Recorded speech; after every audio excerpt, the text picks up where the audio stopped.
What's up, gamers? It's time for the Marvel's Avengers Weekly Marketplace Breakdown.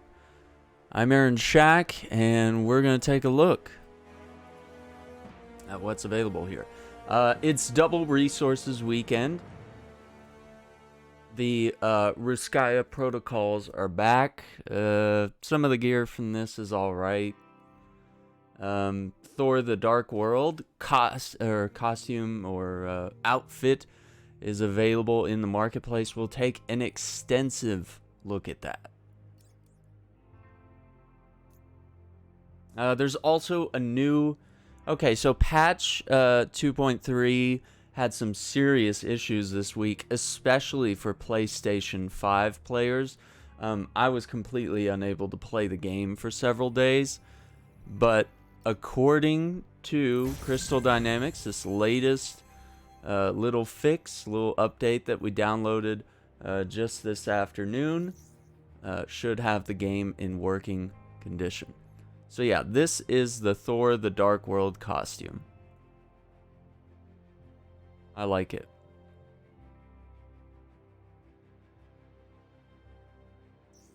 So, just to compare a little bit, let's go to,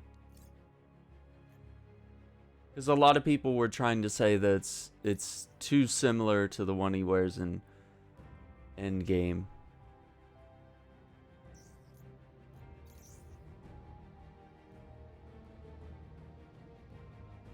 It's close, but not really. This one looks like a little more medieval than most, and maybe it's the maybe it's a little flap there, little skirt looking thing.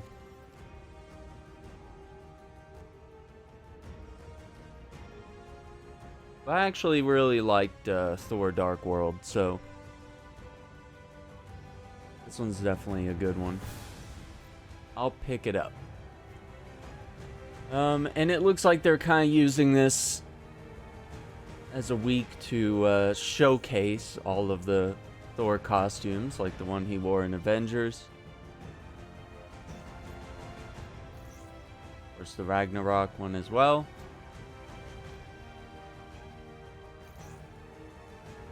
Unworthy Thor, pretty sick. One of my favorites. There's the Asgardian one. Kind of a classic look for Thor. Stormguard. Cosmic Threat Thor. A couple of nameplates here.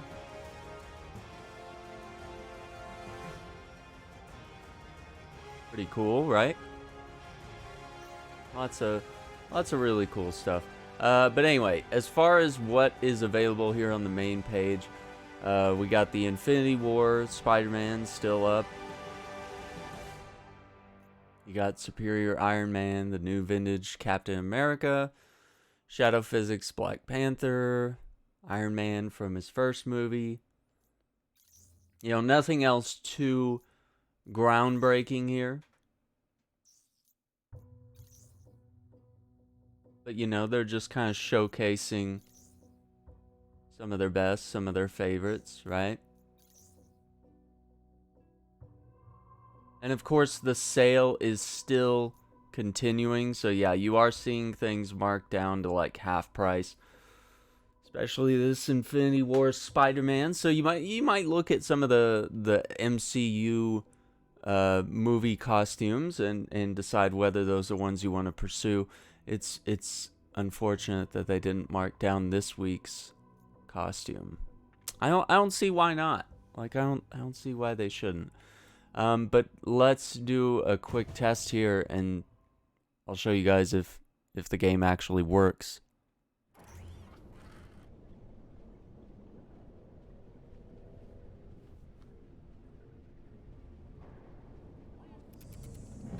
Commander Hill, what's the situation? Well, first off, security around here could use some work. Clint? Holy crap. Director Fury! Didn't expect me, huh? What's up, bruh? Commander Hill filled me in. Sounds like I have you to thank for my escape. Your exploits with AIM's Cosmic Cube gave me the opening I needed. But from what I hear in other futures, wasn't so lucky. Our timelines are fractured, consequences of which we do not fully understand. And I'm afraid our troubles are just beginning. This Kree invasion is still coming for us. We've seen what happens if we fail. But that's not this timeline. You've proven we can change what's to come. AIM will try and stand in our way. To Dr. Rappaccini, a world where we win is just as bad as a world destroyed. But we won't let that stop us, will we? You can count on us. Train up if you need to, then come see me, and we'll get started. Oh, so awesome that they brought Nick Fury back. And we'll just check out what's available. Glad you're back. So basically the game would crash during that cutscene. Now, let's talk about making the most of your hero roster. Oh boy. Unless a specific hero is required, you can choose which Avenger goes on each mission. You can make the switch at the war table, in the Quinjet, or by accessing a hero terminal in any outpost. However, you cannot change heroes while out in the field unless specified. Most missions allow up to 4 Avengers in a strike team. When going solo, your companions will automatically scale to your current power level, but they'll only be able to use that the skills and outfit for abilities Iron you have Man? unlocked for each hero. Also, they'll only use the gear they have equipped, so pay attention to the loadouts across your roster to maximize your team's potential. Your companions will be randomly selected unless you set your preferences in the hero menu. Those heroes will join you on your mission, unless there are specific hero requirements indicated. Companions are limited to your roster, but in multiplayer, you can team up with Avengers from different timelines. That means you get multiples of the same hero in one strike team. AIM really did a number with these tachyon anomalies, but we'll take any advantage we can get. There may be some restrictions for heroes during specific missions or campaigns, but otherwise, you're free to form your strike team however you like.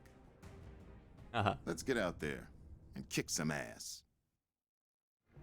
Yeah, this is pretty solid, like really good like quality of life stuff, just sort of explaining like how the game works. A lot of this could have been, you know, a little more useful when the game first came out. Avenger. Ready for the new you? But yeah, some of the stuff they're showing here in the cosmetic store today. Bravado, that's the one my cap is wearing right now. It's sort of got these brownish tan accents to some of the armor pieces. There's the wild Hulk outfit. And emissive Iron Man still there. And then yeah, I've gotten most of these just from opening up all those shipments. Which, by the way, you know, if you're still trying to get the Ultimate Day Off Captain America, I just don't know if I want to waste my last units to get this. I'd rather wait and see what they come out with next. Other than that, you'll see in the latest update all these new objectives here. So we're kind of doing a little bit of news coverage today as well. But yeah, you'll see kind of some of the new stuff here, right?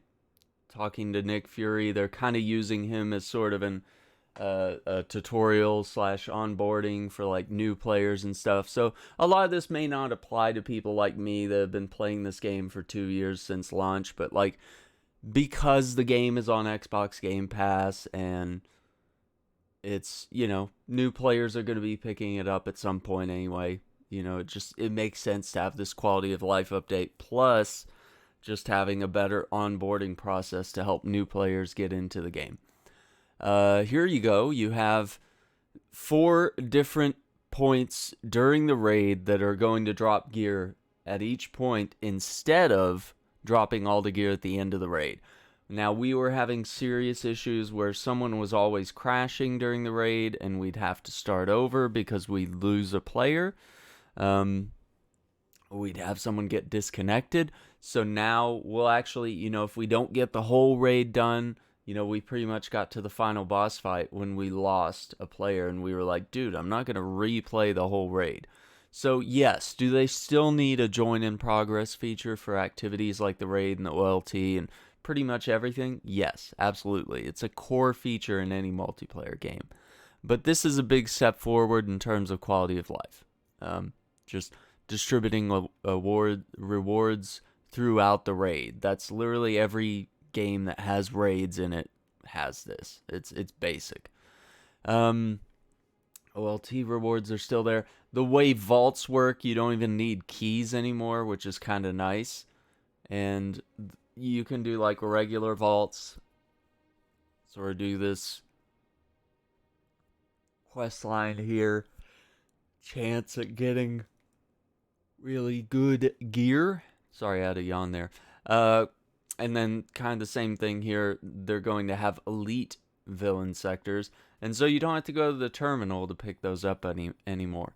And then, of course, the Riskaya protocols, really just dropping upgrade modules and Polychoron. So if that's needed, you can just kind of run through each character. This is a great way to get some of the pretty rare resources in the game.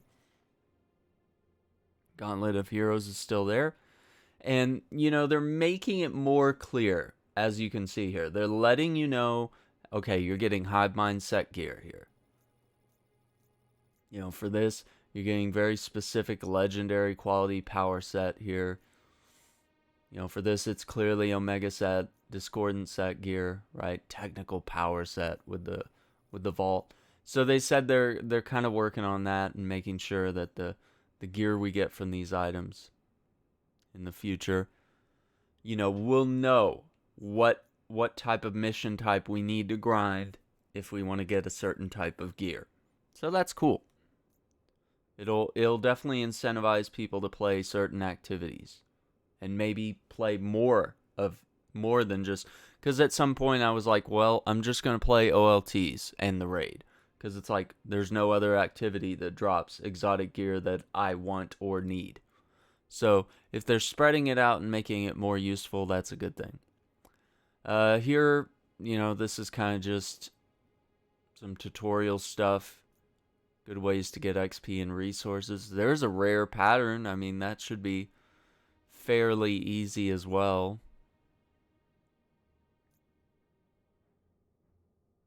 Completing flashback or villain sectors, getting some hero set gear, legendary quality. Of course, just jumping into quick match, having missions here on this list that sort of incentivize playing together seems like a good thing. Tachyon Surge gear, another important thing that they're letting us know that we can unlock there. But yeah, that's it for this week's marketplace breakdown. Tomorrow is April Fool's, and that would just be really wild if they dropped like a roadmap on April 1st. But I mean, it just looks like the whole roadmap thing is just in a weird state. At first, they said it was going to be by the end of 2021. Then they pushed it back and said, okay, by the end of the first quarter of 2022, we'll have a roadmap for you guys. And I really expected it in January. I thought, okay, maybe February. Then it was March, and I was like, well, the game's in such a state that's like they're not really going to talk about the future until they get this update that they talked about in February, which was patch 2.3, which is kind of everything we've been talking about today. The overhaul of the war table, the overhaul of the missions, the objectives, the quest log, just basic stuff that really is going to make grinding for gear a little better. And of course, they're introducing new gear and new perks and stuff, and so we'll dive into that as it's available. But now you see the war table is sort of showcasing, okay, this area is easier than other areas, So they're trying to make it a little more approachable for other players. And then, of course, the kind of the best thing about it is that none of the missions are going to be vanishing. Like, as you can see, there's a lot of stuff available to play on the war table. and you can just tab through all the locations. Nothing's going to be timing out or disappearing. You know, of course, you'll have your usual stuff refresh on reset Thursdays. But yeah, we're not going to be like, ugh, there's no drop zones available in Utah or something. You know, when you have a quest to get those done or something. Or if you just want to play certain missions. So it's really cool that they've got all this here. So it's going to give us more missions to play. A little more replayability, a little more excitement. And then, of course, yeah, there is the brand new Illusion of Truth villain sector featuring Taskmaster. I'm not sure why that didn't launch with the game. But yeah, we have the Blood from a Stone threat sector as well. And then we've got our drop zones. I don't think I've ever done those before. Oh yeah, and of course, gosh, I can't believe I missed that. The Wasteland Vault, that's new. So, I mean, there is some stuff to play here. And as you can see, we're seeing that the villain sectors are here. And basically what they've said with this is play the villain sectors. And once you get through those for the week, it gives you a higher chance of when you do the elite villain sector, which is a weekly event, it gives you a higher chance of getting really, really good gear. So they're trying to incentivize ways to get you to pretty much play everything that's available in the game and get really good gear for it.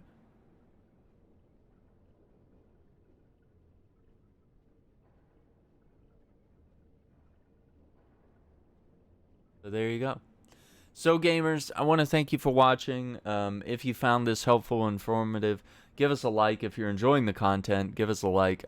I'm really happy that they've made some changes to the game, and hopefully this leads to a brighter future for Marvel's Avengers. And we'll definitely be going around playing the game a little more, collecting some more gear.